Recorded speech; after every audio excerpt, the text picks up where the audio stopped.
that Cuba made progress on education. When dictatorships, whether it is the Chinese or the Cubans, do something good, you acknowledge that.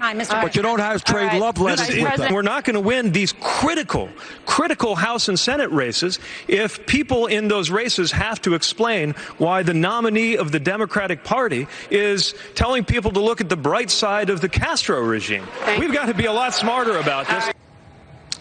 Oh, it was quite a night. 2020 Democratic nominee Mayor Pete Buttigieg sounding the alarm on the dangers of socialism at last night's South Carolina debate. Frontrunner Bernie Sanders coming under fire for recent comments praising parts of the communist regime in Cuba. Joining us right now is House Financial Services Committee member Congressman Roger Williams. Congressman, thanks very much for being here this morning. You're going to be speaking tomorrow at the Conservative Political Action Conference, the CPAC, about the threat of socialism.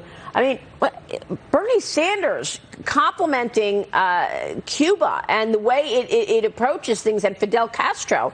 Can you explain this? How do you see it? Well, I think the only way you can say it is Bernie's a socialist. There's no question about it. But the idea that America would turn into a socialistic nation is not. It's just not going to happen. I mean, risk and reward built this country. Socialism, look, it can give you a job maybe, but it's not going to give you net worth. And Bernie's on the wrong side, and I think if he gets the nomination, Americans will have a great opportunity to decide which way they want to go with President Trump, talking about capitalism and free markets. Congressman, you sit on the House Financial Services Committee with some other social Democrats, notably Congresswoman AOC. How do you talk to your colleagues about this issue? Is there a conversation in the House that this is the way the country needs to move forward? And what are House Republicans doing to combat that vision? Well, there's not much of a conversation because both sides are divided. But what we as conservatives can do is to explain capitalism. I mean, capitalism is risk and reward. Capitalism is investing 100, losing 100, making 100. Capitalism is creating net worth among people. It's gaining value. And, of course, when we gain value, like we're seeing now with the economy like it is, America gains value. So it's a pretty distinct vision, whether you want to be Venezuela, whether you want to be Cuba, whether you want to be Russia, or whether you want to be America. I think we got to do better. And in talking about that, to a lot of the younger people, 18 to 29-year-olds, need to understand capitalism is the answer, not socialism, not communism, quite frankly. I think that's the challenge with my generation, certainly, because they didn't grow up during the USSR. They didn't grow up seeing this. Now, you would think, you raise a good point about Venezuela. That is a good example of how socialism governs in a country. You have bread lines. You have no bread at all. You have people who are starving in the streets. How do we draw that contrast, though? You're going to be doing that at CPAC this week for young people. Right. Do you think that's a message that young people are receiving?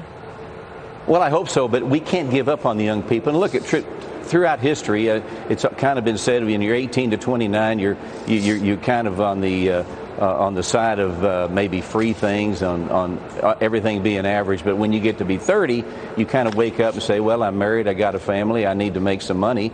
Capitalism checks in. Yeah. But I think, too, that, I think that the message needs to be that, again, like I say, socialism doesn't create net worth. It can create a job, but capitalism does. Well, what should we think about the conditions of some of these candidates, frankly? I mean, you've got a situation here where Joe Biden forgets what he's saying umpteen times. Last night, I don't know if you caught that, when he said, why am I stopping? I think he was stopping because he forgot what he was saying. And this is a very serious situation, Congressman. I know, Dagan, that Joe Biden has discussed in the past that he had a brain aneurysm.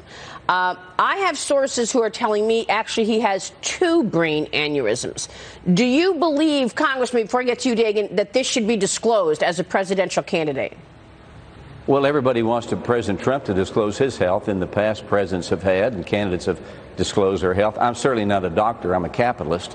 But I think we need to know the health of those that want to be president. Joe Biden has forgot a lot of things. I mean, all of a sudden he's turned hard left, when in his history he was actually standing in some areas that we might agree with. So they're just trying to get elected to a group. Yeah. It's not going to work. President Trump will get his message out there, and I think at the end of the day we'll have 4 more years of a great economy, low interest rates, and opportunities for people to create net worth and create jobs. But Dagan, this is a really important point. I don't think most people understand that Joe Biden had a brain aneurysm, has a brain aneurysm, and my sources say he has actually 2. He suffered 2.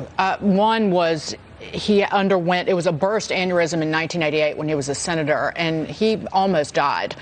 It required him to undergo emergency surgery at the time, and in fact, he was a priest was preparing to administer the Catholic sacrament of last rites. He was so close to death, and then a second aneurysm was clipped before it burst shortly after that. This was in '88, though, and his neurosurgeon came out last year after he declared his candidacy, saying that he was in good health. But Bernie Sanders has the same issue. He just had a heart attack, and if inaugurated, if he won the nomination and in the White House, he'd be 79 when he was inaugurated, which is 2 years older than Ronald Reagan, the oldest sitting president in American history, 2 years older than when Reagan left office. So it's not ageism. These are just questions about a health of somebody who is in their late 70s. And running for president. Right. I mean, I think it's extraordinary, actually, Congressman, what you just said, that the critics of the president are constantly asking him for his medical records. And meanwhile, you've got two presidential candidates here with questionable situations.